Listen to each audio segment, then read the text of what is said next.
আজ আমরা দেখব কাদা জমিতে আমাদের মিনি টিলার 10 হর্স পাওয়ারের মেশিনটি কিভাবে কাজ করে। এটি পরিবহনে কতটা সহজ এবং এক স্থান হতে অন্য স্থানে কত সহজেই যে কোনো জমিতে নিয়ে যাওয়া যায় তা দেখব। সেই সাথে বড় টিলারের সাথে আমাদের এই মিনি টিলারের কি কি সুবিধা বা অসুবিধা রয়েছে তা জানব।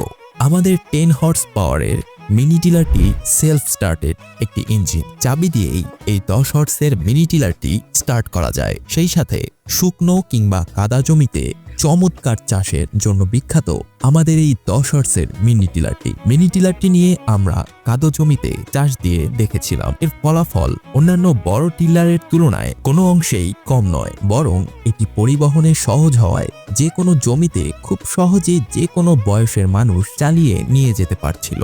চলুন এবার জেনে নেই এই মিনি টিলার এবং বড় টিলারের মধ্যে কি কি পার্থক্য রয়েছে। মিনি টিলারটি ডিজেল চালিত হওয়ায় এর তেল খরচ অত্যন্ত সাশ্রয়ী। অন্যদিকে বড় টিলারও ডিজেল চালিত, তবে মেশিনটির আকার বড় হওয়াতে এর তেল খরচ বেশি যায়, যেখানে আমাদের মিনি টিলার আকারে ছোট হওয়াতে এর তেল খরচ অনেকটাই সাশ্রয়ী। মিনি টিলারটি যে কোনো স্থানেই খুব সহজেই পরিবহনযোগ্য, যেখানে বড় টিলার যে কোনো ছোটখাটো জমিতে সহজেই চালিয়ে নিয়ে যাওয়া যায় না।